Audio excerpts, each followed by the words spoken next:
আসসালামু আলাইকুম সুপ্রিয় দর্শক, স্ট্রিট ডায়ালগে আপনাদের সবাইকে স্বাগত জানাচ্ছি। আমি রেজা আহমদ ফয়সাল চৌধুরী শুয়েব। আশা করি আপনারা যে যেখানে আছেন ভালো আছেন এবং ভালো থাকাটা চাই। প্রিয় দর্শক, আজকের স্ট্রিট ডায়ালগে আমরা তিনজন সম্মানিত অতিথিকে আমন্ত্রণ জানিয়েছি। প্রিয় দর্শক, তিনজনের মধ্যে একজন হচ্ছেন ব্রিটেনে এবং ইউকেতে বাঙালি কমিউনিটিতে দীর্ঘদিন ধরে তিনি কাজ করছেন এবং কমিউনিটি অ্যাক্টিভিস্ট, এবং তার বাইরে তিনি আমার একজন ঘনিষ্ঠ বন্ধু এবং তিনি ঘাতক দালাল নির্মূল কমিটির একজন সম্মানিত নেতা, ব্রিটেনে দীর্ঘদিন ধরে কাজ করছেন। আমি পরিচয় করে দিচ্ছি প্রিয় দর্শক, জনাব আনসার আহমদুল্লাহ। আসসালামু আলাইকুম। ওয়ালাইকুম আসসালাম। কেমন আছেন? জি ভালো। বয়স পারে না না সময় চলে যায়, সময় চলে যায় কিন্তু বয়স পারে না। আনসার ভাই, আপনাকে অসংখ্য ধন্যবাদ আমাদেরকে সময় দেওয়ার জন্য। থ্যাংক ইউ আপনাকে। তারপরে যিনি রয়েছেন প্রিয় দর্শক, তাকে আপনারা হয়তো টিভির পর্দায় দেখেছেন এর আগে, ব্রিটেনের চ্যানেলগুলোতে অথবা বাংলাদেশের টিভি চ্যানেলগুলোতে তাকে দেখেছেন। তিনি কাজ করছেন এবং নেদারল্যান্ড বেস তাদের অর্গানাইজেশন বাসুজের চেয়ারম্যান জনাব বিকাশ চৌধুরী বড়ুয়া। আসসালামু আলাইকুম। কেমন আছেন? খুব ভালো আছি, ধন্যবাদ। আমরা আসতে পেরে খুবই খুশি হয়েছি। Thank you. আপনাকে অসংখ্য ধন্যবাদ আমাদেরকে আজকে সময় দেওয়ার জন্য। ধন্যবাদ। আমার সর্বশেষ অতিথি প্রিয় দর্শক, তিনি হচ্ছেন Daniel De Winter. Yes. Hi Daniel, how are you? Hi, I'm fine, thank you. Thank you for joining us tonight. Thank you for inviting. And so you are the researcher. I'm one of the researchers, yes. One of the researcher. Yes. The Network University. Yes, exactly. Okay. Network University based where? It's in Amsterdam, Netherlands, Netherlands. and online. And online. Okay. So welcome to the show. Thank you. প্রিয় দর্শক, আপনারা যারা টেলিফোনে আমাদের সাথে যোগ দিবেন 0203-515-0021 এই নম্বরে আপনারা আপনাদের প্রশ্ন অথবা মতামত রাখতে পারেন। এবং আমরা আজকে জানবো যে নেদারল্যান্ড বেসড যে অর্গানাইজেশনটি কাজ করছে, তারা কি ধরনের কাজ করছেন এবং তাদের ভবিষ্যৎ পরিকল্পনা কি আমরা জানবো বিকাশ দার কাছ থেকে। বিকাশ দা, যদি আপনার সংগঠনের কিছু কার্যক্রম সংক্ষেপে যদি আমাদের বলেন। বাসুক মূলত হচ্ছে একটি নেদারল্যান্ড বেসড ডায়াসপোরা অর্গানাইজেশন। আমরা কাজ করছি বাংলাদেশি মাইগ্রেন্টস কমিউনিটি এবং দেয়ার ফ্যামিলি মেম্বার্স ব্যাক হোম। তো আমরা যখন শুরু করেছি 2005 সালে ফর্মালি ইন নেদারল্যান্ডস, আমাদের যে সব ইস্যু ছিল সেগুলো ছিল আপনার mainly women issue, women empowerment. তো এরপরে আমরা শুরু করেছি মাইগ্রেশন অ্যান্ড ডেভেলপমেন্ট ইস্যু।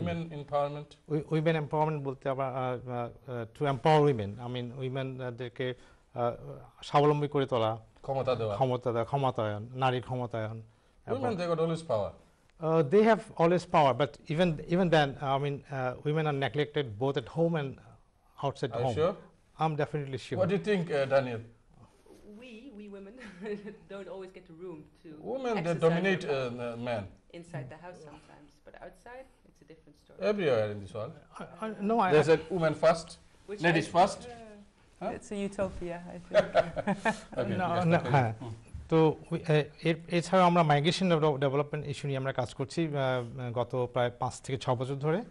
আমরা এই মাইগ্রেশন ডেভেলপমেন্ট আওতায় আমরা we R focusing now on remittance. আপনি খুবই ভালো করে জানেন যে আমরা যারা বাইরে আছি, প্রবাসী আছি, the migrants community, we are sending back huge amount of remittances every year to our countries. আমরা Bangladesh already receives annually almost $16 billion US dollar as remittance from Europe or all over the world? All over the world. Okay, so 16 billion US dollar. Exactly. So আমরা চাচ্ছি যে আমরা যে এখন যেটা focus করছি আমরা what sort of a role can remittance play in the community development. We are not going for billions of dollars investment or millions of dollars investment.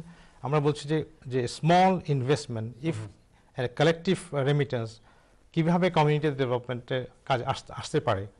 আমরা একটা রিসার্চ করছি গত 2.5 বছর ধরে উইথ দি নেটওয়ার্ক ইউনিভার্সিটি আমস্টারডামের ওদের সাথে এবং with support from Oxford Novib আমরা কিছু best practices being done by the migrant community in their countries আমরা কিছু তুলে নিয়ে আসি। যেমন we had been to Habiganj এবং আমরা দেখেছি যে একটা small fishery project funded by an individual migrant, how it can create jobs locally, how it contribute to the local community development. তো তার যে আমি শুধু একটা এক্সাম্পল দিই, he started with €2,000 from his uncle, and within years it became €80,000, and he has now provided jobs to 19 local people. So it is a huge development to the community. আরেকটা example আমি আপনাকে দেখাতে পারি, সেটা হচ্ছে যে diabetic hospital also in Hobbygonge. তো আমরা we already made a documentary, and that diabetic hospital in Hobbygonge area, it is now initiated by 12 migrants living in UK and America, and now in that area they have 8,000 registered diabetic patients, so it is quite huge. It Hobbygonge, exactly. রোগী হবিগঞ্জে diabetes রোগী বিষয় কি? Everywhere diabetic patients, বাংলাদেশে শুধু না, ইউরোপেও প্রচুর diabetic patient আছে, যারা বেশি খায় মিষ্টি খায়, আনসার খায় বেশি মিষ্টি খায়, যেমন বিকাশটা যারা মানে বেশ দিনের খাওয়া কম দিনে খেয়ে ফেলে, সেটাই তাদের ডায়াবেটিস হয় না। Diabetic, even I am diabetic patient. তো আপনি খেয়ে ফেলেছেন নাকি? আমি কালকে থেকে লন্ডন আসছি পর্যন্ত মিষ্টি খাচ্ছি, সো আমি সারাক্ষণ খেতেছেন আপনি, সারাক্ষণ এর মধ্যে আপনার ডায়াবেটিস, এর মধ্যে আমার ডায়াবেটিস। সো আমি it is a serious thing. So that diabetic hospital is contributing huge service to the community. তো এইসব জিনিস আমরা শুধু হবিগঞ্জে কাজ করছেন নাকি? না, আমরা হবিগঞ্জে শুধু কাজ করছি না, আমরা হবিগঞ্জ এবং চিটাগং এরিয়াতে আমরা কাজ করছি। ইভেন বাসুক, এর আগে আমরা ইউরোপিয়ান কমিশনের সাথে we work with the Sri Lankan community in 4 European countries. আমরা শ্রীলঙ্কান মাইগ্রেন্টদের সাথে কাজ করছি। তো ইনফ্যাক্ট আমরা যখন শুরু করেছি রেমিটেন্স নিয়ে, তো the first issue was to encourage, to motivate the people to send money through formal channel. So formal channel স্টেজটা যখন আমরা পেরিয়ে এসেছি, then we wanted to work on to motivate the money. Formal channel বলতে আপনি কি বোঝাচ্ছেন? Okay, আমরা যে money is being sent by the migrants through formal channel, through banks, কিন্তু huge amount of money আমরা পাঠাচ্ছি হুন্ডির মাধ্যমে কিংবা আত্মীয়স্বজনের মাধ্যমে, ফ্রেন্ডের মাধ্যমে। আমি তো ভাই ব্যাংকে গেলে আমাকে আপনার কি করে কয় আইডি দেন, পাসপোর্ট দেন, এরপর আপনার ওই যে কি বলে এটা, এই আপনার প্রুফ অফ আইডি। জি, মানে there are a lot of formalities. Big hassle. It's not a formality, just one kind of hassle. It's my personal opinion. Exactly. আমি যেটা দেখছি, আমি ব্যাংকে গেলাম, আমি একদিন সোনালী ব্যাংকে গেছি, 1 লাখ টাকা পাঠাবো। প্রথম বললো আপনার আইডি দেওয়ার জন্য, দিলাম আইডি, তারপর সর্বশেষ আমাকে বলে প্রায় আধা ঘন্টা পরে কয় প্রুফ অফ আইডি দেন। আমি আরে what is this? ID itself is a proof. Proof of ID কি? কয় বিল দেন। এখানে আমার মানে টাকার দরকার হলে, আমি দেশে যদি টাকা পাঠাইতে হয়, তাহলে আমি এখানে আমার এক বন্ধু আছেন, ওনাকে আমি প্রায়ই বলে দিই ভাই পাঠাই দেন। আমি আপনাকে, if you allow me, আমি একটা এক্সাম্পল দিই। আমরা বাসুক is a small organization. আমরা we send only €2,000 for a small project in Bangladesh. ওই টাকাটা বাংলাদেশ থেকে রিলিজ করতে it took weeks, months. Then I had to call Bangladesh Bank governor. তো এটা উনি তখন he took it very seriously, and the কাজটা হয়ে গেছে। কিন্তু কথা হচ্ছে আমার I had luckily access to the governor. Exactly. তাই না? আপনার গভর্নর অ্যাক্সেস নাই, আপনার একজনের নেই, যাদের গভর্নর অ্যাক্সেস নাই, সেটা মানে দেশের দুর্নীতিতে, মানে গভর্নমেন্টে যারা আছে দুর্নীতি, is very unfortunate. Corrupted government and general public Suffering. I'm a general public. Okay? I'm an ordinary man. I went to bank. I want to send some money. They show me the High Court. Why? Yeah, they're afraid. They think the money will be spent on wrong things if they don't know where it's coming from. So they think it's necessary. No, that is not the point. That's the red tape system. Or there are so many layers. Bureaucratic system. I mean, that discourages people to send money through formal channel. So those are the things. তারপর আমরা যাচ্ছি যে ধরেন লোকজনকে উৎসাহিত করার জন্য যে তোমরা you send money through formal channel, and we are trying to draw the attention of the government, people who are involved in this area, যে এটাকে কিভাবে ইজিলি যেতে করা যায়। So these are the things that we are trying to focus, and after that we have taken up this initiative, remittances for the community development, যে কিভাবে প্রবাসীদেরকে উদ্বুদ্ধ করা যায় যে আপনারা কালেকটিভলি কিছু করতে পারেন। It is not that million pound you have to collect, just £200. If 20% gather together and raise fund and join £200, it can do a lot of things in Bangladesh, for example. So these are the issues that we are working on. এগুলা কি কিন্তু work করে নাকি হ্যাঁ, কিন্তু কথা হচ্ছে but there is a big but রয়েছে যে আমি question of trust is the main issue. আমি দুটো দিক আছে, আমরা যখন কাজ করতে গিয়ে অনেক বাধার সম্মুখীন হয়েছি। যেমন কথা হচ্ছে আমি সিলেটিদের জন্য সুবিধা হচ্ছে যে আপনাদের জন্য অ্যাডভান্টেজ যে আপনারা people come from huge number people come from particular area, কিন্তু in countries like Netherlands or Italy or other places আমরা উই আর স্ক্যাটার্ড। কেউ চট্টগ্রাম থেকে আসছে, কেউ সিলেট থেকে আসছে। চট্টগ্রামের লোক বলবে যে আমি কেন ওই ফান্ডে টাকা দেবো, সেই টাকা তো খরচ হবে যে সিলেট হবিগঞ্জে অথবা বিয়ানীবাজারে। তো এই ধরনের ইয়ে আছে। তারপর হচ্ছে আপনার trust building.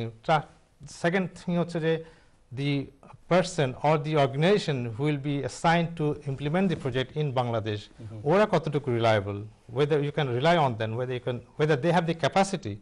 So these are the issues that come up as hindrances in the implementation of this sort of project.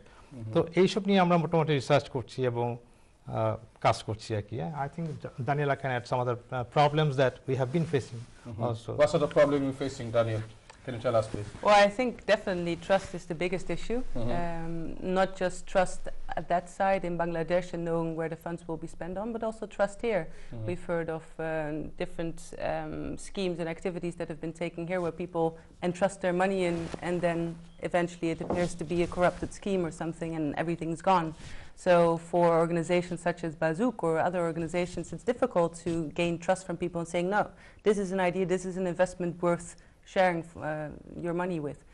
So that's one of the issues, and then maybe linked to it, I think partnerships is a big problem. Who do you know to work with in your country if you've been away for 20, 30 years? I mean, is it your local relatives living there still, or do you want an NGO, which is a third party, or you want to work with the government, which is not always favorable in some situations, I believe.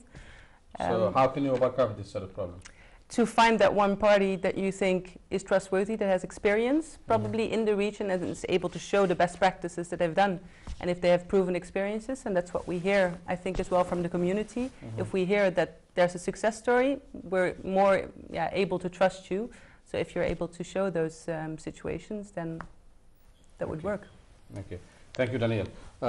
Answer ভাই, আপনি এই অর্গানাইজেশনের সাথে কি involve আপনি UK coordinator? হ্যাঁ, আমি বাসুকের যুক্তরাজ্য প্রতিনিধি হিসেবে কাজ করছি। জি।